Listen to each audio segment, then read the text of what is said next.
नमस्कार मंडळी, अरुणाच रेसिपी या यूट्यूब चॅनलला आपल्या सर्वांचं स्वागत आहे. आणि चला आज आपल्याला आषाढ स्पेशल, कारण आता आषाढ संपत आलेला आहे. आपल्याला श्रावणाच्या सगळ्या रील्स वगैरे चालू करायच्यात. तर त्याआधी आपण आज आषाढाची लास्ट रेसिपी टाकतोय. तिखटपुऱ्या मस्त अशा आपण तिखटपुऱ्या बनवू आणि पावसाचं मस्तपैकी खिडकीत बसून तुम्ही चहा पुऱ्या मस्त स्वाद घ्या. तर चला बघूयात आपण पुऱ्यासाठी काय काय साहित्य लागते. तरी ते आपल्याला तिखटपुऱ्यासाठी काय काय साहित्य घेतलंय बघा.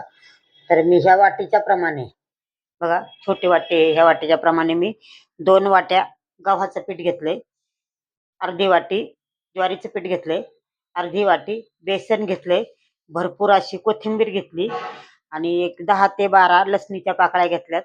आणि मिरच्या खूप तिखट आहे ह्या, म्हणून मी एक 5-6 टाकल्यात. कमी तिखट असलं तर जास्त टाकल्या तरी चालतात, किंवा तुमच्या तिखटाच्या आवडीनुसार टाका. चवीनुसार मीठ, आपल्याला थोडी धना पावडर लागणार आहे, हळद, ओवा, जिरं आणि तीळ. तीळ पण कमी जास्त करून तुम्ही टाकू शकता. तर प्रथम आपल्याला इथे मिरची, लसूण, जिरं आणि मीठ हे तरी आपण हे सगळं बारीक चिरून घेऊ, ते वाटून घेऊया बघा. कुटून घेऊ मिरची, लसूण, जिरं आणि कोथिंबीर मिक्सरमध्ये बारीक करून घेऊ आपण. तरी ते आपण हे सगळी पीठ एकत्र करून घेऊ.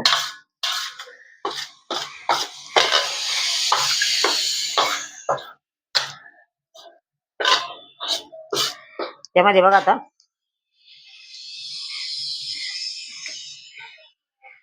हळद,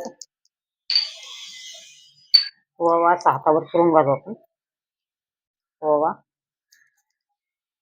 थोडी धना पावडर, जे आपण हे वाटण घेतलंय ते वाटण,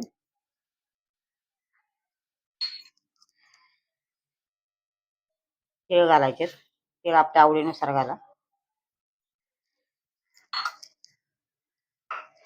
आणि याला आपण तडका द्यायचा आहे, ते म्हणजे मोहन टाकायचं आहे याच्यामध्ये आपल्याला.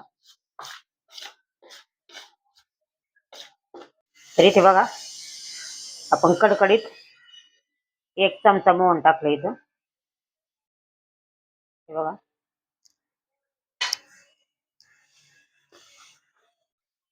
आपण जे मोहन टाकले ते पूर्ण पिठाला असं चोळून घेऊ.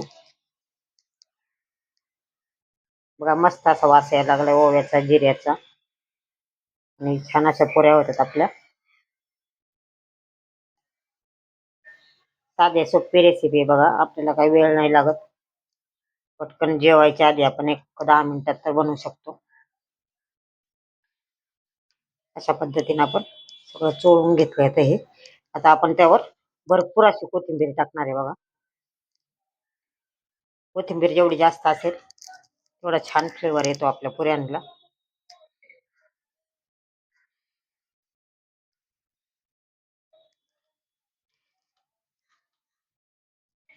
आता थंड पाण्यात आपल्याला मळून घ्यायचे.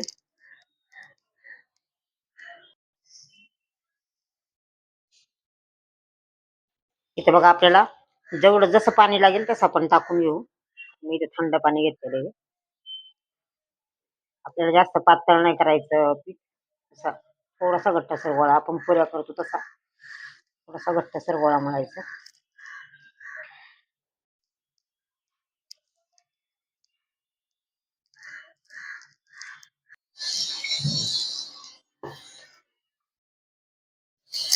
बघा मस्त असं आपलं पीठ मळून झाले.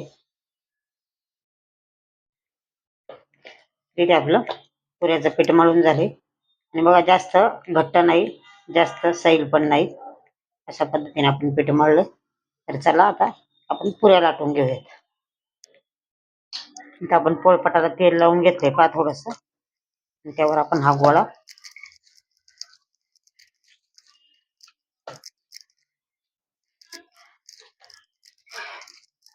मस्त असं चोळून घेतलाय, एकदम मऊ केलाय.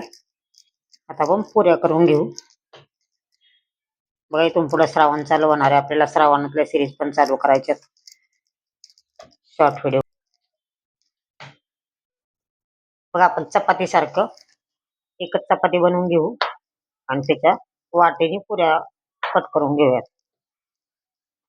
चपातीपेक्षा थोडस किंचित जाडसर ठेवायचं आपल्याला, कारण पातळ पुऱ्या कुरकुरीत जास्त होतात.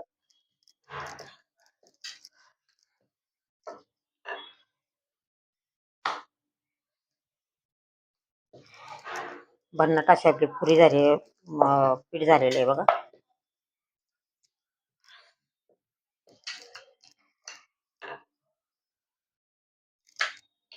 वाटीने अशा पद्धतीने आपण वाटीने सगळ्या पुऱ्या कट करून घेतल्यात. एकसारख्या बनवतात.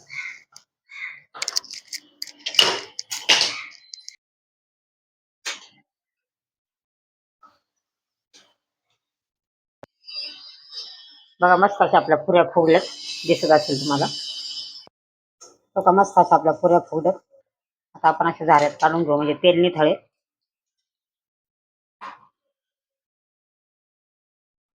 तर इथे झाल्यात आपल्या तिखट पुऱ्या तयार आणि खूप अशा भन्नाट झाल्यात. आपण एक पुरी फोडून बघूयात. हे बघा मस्त अशी पुरी झाली आपली. बघू शकता एकदम क्रिस्पी झाली. आणि आपण आता खाऊन बघूयात.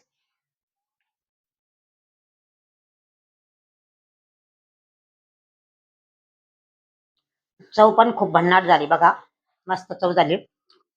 मस्तपैकी चहा घ्या, पाऊस येतोय, खिडकीत बसा आणि मस्त मजा घ्या आपल्या तिखट पुरींची. तर कशी वाटली आपली ही रेसिपी मला कमेंट करून नक्की कळवा. लाईक व चॅनेलवर नवीन असाल तर लाईक, शेअर, सबस्क्राईब करायला अजिबात विसरू नका. धन्यवाद.